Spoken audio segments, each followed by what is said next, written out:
بسم الله الرحمن الرحيم الحمد لله رب العالمين الصلاة والسلام على رسول الله صلى الله عليه وسلم السلام عليكم ورحمة الله وبركاته أمة الإسلام الدنيا رجرتنو أكم جرتو نجاكي سني أكسما وردفتوني أمن تابراس الشما جرجرتو بجراتني سنين جرب ليوان كيا نموني channel kana faratatan subscribe like share gochuudhaan akka maatii keenyatti dabalamtanu kabajaan isin gaafadha. Egaa video kana like subscribe gochuun dagatina akka nama baay'ee bira ga'uudhaaf like ni barbaachisa waan ta'eedhaaf. Egaa wala jajjabeessinu isiniin jedha qophiin guyyaa irraa qabadhee dhufee qophii akkaan bareedaa qophii akkaan eenyu nu barbaachisu keessattuu ijoollee biyya arabaarraa gara biyyaa galtan waan akkaan isin barbaachisuudha. Video kana haga xumuraatti immoo hordofaa isiniin jedha. Yoo hordoftanii jettan waa hedduurraa barattuun isiniin jedha. Akkasuma channel kanallee share waliif godha isiniin jedha. Qophiin arra qabadhee dhufee waa'ee shamaran biyya arabaarraa gara Itoophiyaa galanuu jechaadha. Kanas obboleessa keenya tokko viidiyoo isaa ilaalee egaa namoonni hundi keessan ni beektu YouTube kanarratti YouTubera beekamaadha. Namumta yeroo jalqabaatiif YouTube kanarratti argee isadha waan ta'eef innis maqaan isaadha Obsaa Teknoo jedhama. Egaa obboleessi keenya kun hojii ajaa'ibaa jalqabee jira. Egaa ijoollee biyya arabaarraa gara Itoophiyaa galanuu keessattuu boolee idil addunyaa irratti rakkoo garaagaraatiif kan saaxilamanu kan maallaqa sharafachuu irratti qodaa gara biyya isaanii galuu irratti rakkoo garaagaraa kan birrii foorjidiitti kennanii rakkoo garaagaraatiif isaan saaxilamaa jiran ni jiru waan ta'eedhaaf inni immoo obboleewwan kiyya kana rakkoo isaan mudataaru kana hagan danda'u nan gargaara jechuudhaan hojii kana hojjetuutti jira. Isinis immoo jajjabeessuun dagatinaa isiniin jedha. Rabbiin jazaa guddaa isaaf kaffalu. Egaa obboleessa ammas immoo hojiin isaas immoo hojii namatti toludha. Nama gaa keessa silaa rabbitu beekaa zaahira isaa kana immoo nama gaariidha namni kuni. Egaa nama kana bifa laalteeti kanatti nama gaarii nama badaayyuu kanatti beektu. Namni kun immoo akkuma ilaalcha kootiitti kan yaada mataa kootiitti ilaalchumarraayyuu nama haalli isaa namatti tolu nama namaaf yaadudha. Rabbiin ammallee darajaa isaa ola fuudhu jecha namoonni gara biyyaa galtanuu akka obboleessa keenya kana itti bilbilattanii gara biyya keessan biyya feetan kan Wallaggaarraa Iluu Baaboor Arsii Baalee Harar Walloo biyyuma hundarraayyuu jechuudha Oromiyaa keessa bakka feetanitti isin erguu danda'a jechuudha. Bakka bultumaa yoo beergii qabachuu feetan yoo mana isaallee buluu feetan akkuma inni jedhu sagalee isaa viidiyoo kana keessatti ni dhageessu. Firoottanii isaa maatii isaatu jira waan ta'eedhaaf achillee buluu dandeessu. Wanta akka wanni isin sodaattan hin jiru jechaadha. Viidiyoo isaallee iskiriinii kana irratti isinitti argisiisaa mee viidiyoon masaa ilaallee walitti deebinaatii turtii gaarii. Obboleettii teenya rakkoo guddaa tokkotu mudate. Maadaamin isii maallaqa gartee daleeyde hunda dhoorkattee yeroo ati biyya galtee siif erga jettee biyyatti ergitee rakkoo guddaan irra ga'ee odoo akka carraa ta'e obboleessi koo Obsaa Teknoo argachuu baadhee balaa guddaan irra ga'ee oole halkan keechaa sa'aatii maleedha. Madaamin koo yeroo malee achii na kaaftee achii immoo na kaafteerra qarshii koo osoo naan kennin deemi biyyatti asii erganaan jettee nagashite isheedhaan dhufee dhufu. Dhugaa rabbii dubbachuudhaaf hedduu gargaaree jiran obboleettii teenya. Wallaahi biitii tun hedduu malee akka ulfaattu ni beektan halkan san keessa meeshaa qabdee biyyan beeytu firasittiin dawwalanne waan isii mudatu sila Obsaan erga rabbiitii dhufuu fi baate waan isii mudatu yaaduun naman dibu kana isin jaa Obsaa channel isaatti subscribe godhaa warii bii dhuftanis isin simachuudhaaf qophii dandees asmaanoo hello irrachaa Obsaa Teknoo namoonni channel kanallee hordofaa jirtanu lakkoofsi isaa kun akkuma iskiriinii irratti argitan duwwaa 911749476 kanaan dawwaltanii isa haloo jechuu ni dandeessu. Saatii barbaade wallahi obboleettii keenya kan halkan keessaa isaa 8 hirribarraa ka'ee dhaqee simatee jechaadha. Egaa maatiin ofiiyyuu akkanatti namaan rakkatanu inni akka kanatti dhaqee hirribarraa ka'ee dhaqee obboleettii keenya kana simachuun hedduu tokko nama gammachiisa. Rabbiin immoo jazaa guddaa isaaf kaffalu. Namni maatiin ofiiyyuu yeroo ammaa kana kanatti namni namaaf rakkatu hin jiru. Inni immoo haalli isaa tokko utuu hin taane oromummaadhumaaf jecha dhaqee akkasitti simachuudhaaf hedduu tokko natti tolee jira. Isinis immoo lakkoofsa kanaan bilbilattanii rakkoo tokko malee boolee idil addunyaa keessaa dhaqee qodaa keessanii wajjiniin maallaqa keessan bakka itti sharafamu waa hundayyuu seera qabeessaan isiniif sharafee nagaadhaan biyya keessanitti isin fuudhee galaa jechuudha.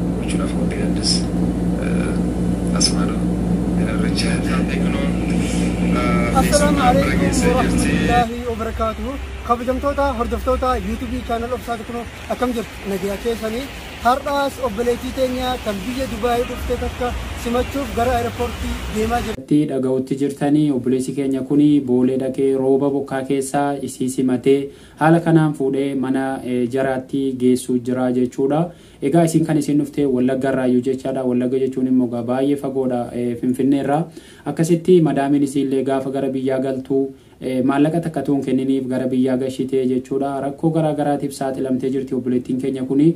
Inni immoo kana hundayyuu bira dhaabbatee waan humna isaatiin danda'u kan taaskii irraa kaffalee waan hundayyuu godhee akkasitti fuudhee galee isiniin jedha. Egaa isinis immoo viidiyoo isaa kadhattanii daawwattanuuf kabajaan isin gaafadha. Namoonni biyya kanarraa yeroon galu entuna simataa akkamittan simatamaa ammas immoo yoo galeessaaf kan sodaattanuu obboleessa keenya kanatti bilbilattanii waan tokkoon sodaattanii amma dura ijoollee ittiin galan viidiyoo isaa isinittiin argisiisaati. Ilaaltanii haala kanaan lakkoofsa isaallee diskiripshinii yookaan yuutuubii koo jalatti illee isiniif barreessaan isiniin jedha. Isa kanaan dhattanii achi isin fuudhee gara biyya keessanitti isin erguu danda'a waan ta'eedhaaf obboleessa keenya kana akka isaan wal quunnamtanu asumaanuu anis dhaamsa kooti isiniin jedha. Egaa hojiin hojjetaaru kanatu na gammachiise jennaanan viidiyoo kana na waraabuu na dirqamsiisee jechuudha. Wallaahi hedduu tokkoon itti gammadee yeroo achi keessatti namni maallaqa akka malee nyaatamu baay'ee garaa nama gubaa jechuudha. Egaa mee viidiyoo isaa dhaggeeffadhaa isiniin jedhamee isinittiin dheeressuutiyanii waan inni jedhaaru jechaadha. Yeroo roobni roobaa jiru hirriba rafee beeka. Hawsan dhiisee qabbana kana keessa rooba akkaan roobaa jiru kana keessa halkanirraa sa'aatii 8 akka biyya Arabaatti sa'aatii 2 sa'aatiin ta'e leelii jechuudha. Ka'ee gara obboleettii keenya kana kaniin deemaa jiruuf tokkoffaa obboleettii keenya kana yoon gartee sa'aatii kana aeropoortii kanatti dhiisee duraan dhufeensi fuudha jedhee waadaa waan seeneef waadaa diiguu tahaa jechuu tokkoffaan. Lammaffaan ammoo obboleettiin keenya kun natti himattee jirti maatiin isii biyya Wallaggaatti jiran. Obboleeyyan kiyya egaa hedduun keessa biyya adda addaa irraa dhuftan osoo gartee guyyaadhaan dhuftan yookiin galgala sa'aatii 1 sa'aatii 2 sa'aatii 3 hanga sa'aatii 4tti osoo dhuftani halkanirraa sa'aatii 8 jechuun baay'ee ulfaata. Yeroo tikeeta murattan osoo dhiyeessitanii halkanirraa sa'aatii 1 2 3 hanga gartee sa'aatii 4 achiin dabarratti osoo akkas gootanii hedduu gaarii. Maaliif sa'aatii kana keessa namni dhufee isin simatu isin jiru yeroon gartee yeroo hirribaati wanni hundi cufaa makiinaallee argachuu hin dandeessan namni makiinaa hin qabne akka malee rakkisaadha jechuudha. Assalaamu alaikum obsa. Maaliif asitti argamteme? Har'a wanni inni asitti argameef obboleettii teenya kan biyya Dubaayii dhuftee simachuudhaaf asitti argame. Okay. Egaa hordoftoota obsaa Teknoo keessummaan bira geessee jirti. Keessummaan bira geessee jirti. Simachuu jira kunoo simatee jira. Assalaamu alaikum warahmatullahi wabarakatuh. Daawwattoota keenya kabajamoo akkam jirtu nagaa keessaniif fayyaadha. Obboleettiin teenya egaa dhuftee nu bira geessee jirtu nagayaan. Mee daawwattoota keenya wal bari maqaa kee eenyu? Biyya kamirraa dhuftee? Simannaa siif goone irratti maaltu sitti dhagahame? Baay'ee tokko namni gammadee jira. Sagalee dubbachuuf yoo ta'e bilbilannaan ani durumaanuyyuu ani bakka isumarratti bilbiladhan jedhee bakka madaan koorra boru. Obsaan simachuu jira obboleettii teenya dhalattuu Wallaggaati. Akkasitti egaa nama asii hin beeku halkan kanaan airpoortii kana yeroo dhufte nama isii simatu hin qabdu eenyuun simata maal jettee obsaarratti bilbila isaa barbaaddee akkasii bilbiltee obsaan akkasii simachuu jiraani. Way qabbane rabbi. Rabbi jiraas yaa kafalu jannata wallahi.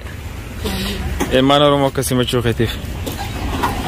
Gaa biyya tana keessatti ni beeytanii rakkisaadha.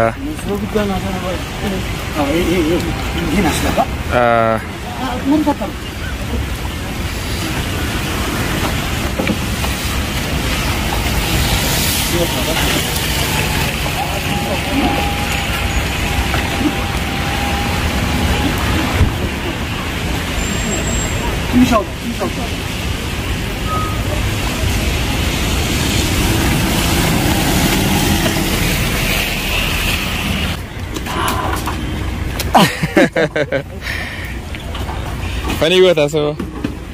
namoonni tokko tokko gara keessaatti na barreessitanii ati warroota biyya arabaati dhufu qofa simattamoo warroota biyya Ameerikaa, Kanadaa, Austraaliyaa biyyoota alaa jiran ni simattaa jettanii na gaafatanii turtan. Lakki ani warra biyya arabaati dhufu qofa hin simadhu. Obboleeyyan keenya kan gartee biyya irraa baqatanii biyya alaa jiran biyya kamuu haa ta'u hundi isaanii simachuudhaaf qophiidha. Isinis hedduutti gammaddee jirti. Garuu nama amma dura qaamaan beektu miti. Akkuma keenyaas onlaayinii irratti bartee garuu amma kunoo alhamdulillah qodaa asii wajjinii nama fuudhanii gara manaatti galaa jiru rooba kana keessaa jechaadha. Isinis gammachuu qabdii jechuudha. Akkasitti nama ofii argattee yoo simadhallee gammachuu guddaa simatti dhagahama. Ammallee ishee simachuudhaaf qophiidha.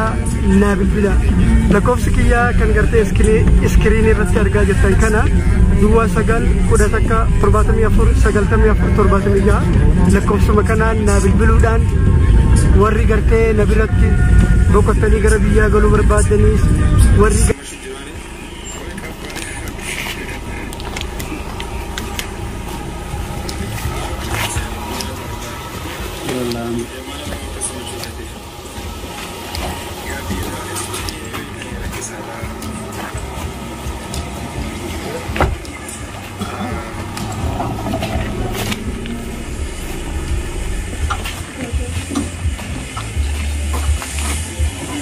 لا لا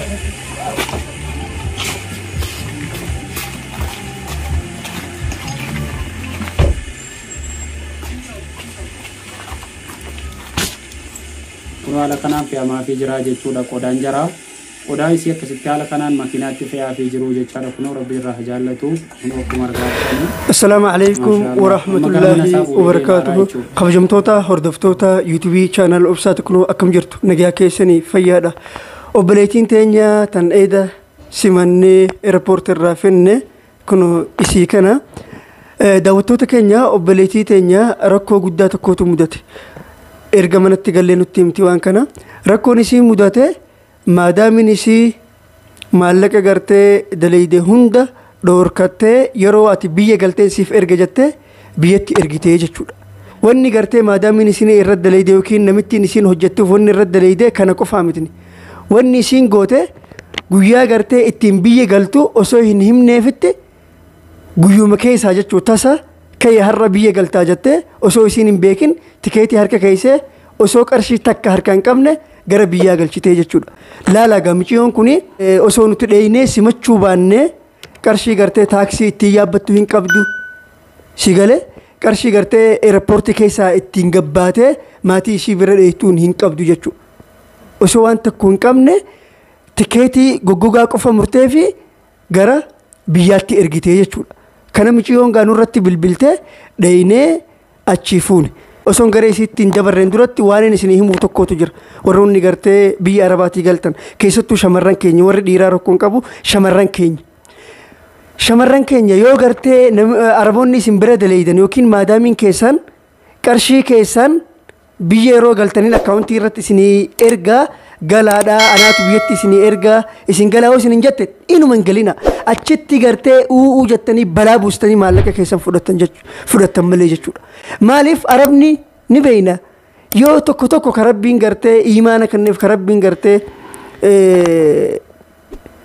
miskiina tokko tokko gartee yoo ta'e malee osoo du'ee arabni maallaqa bira dhiiftee gallaan siif hin ergitu jechuudha.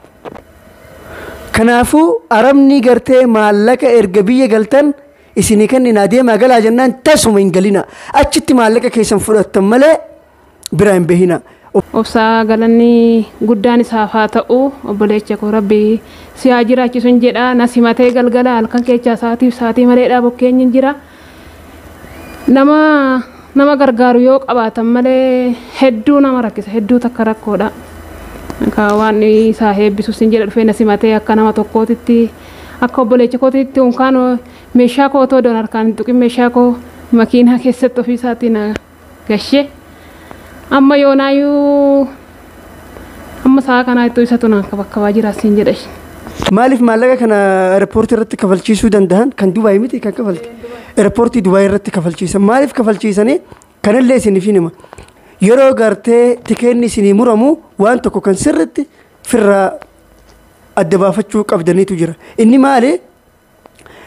Yeroo tikeetii murattanii tikeetiin kun gartee shirkaa yookiin kampaniin tikeeta qabdu hundinuu garagara. Tikeenni gariin kan gartee kiiloo 7 siif hayyamamuutu jira. Kiiloo 7 ol ammoo maallaqa sirraa fuudha. Tikeenni gariin kan kiiloo 23 siif hayyamuutu jira. Kiiloo 23 ol ammoo maallaqa sirraa fuudha. Tikeenni gariin ammoo kan kiiloo 46 siif hayyamuutu jira. Kiiloo 46 bilaasha. Kiiloo 46 ol kunnaan ammoo meeshaan kee maallaqa si kafalchiisanii jechuudha. Obboleettii teenyaas kan mudate kana. Namitti maal goote tikeeta gartee kan rakishaa kan gartee kiiloo guddaa isiif hin fuune yoo xiqqaate kiiloo 7 qofa firiidhaansa. Kan kiiloo 7 sanii ol maallaqa kafalchiisan.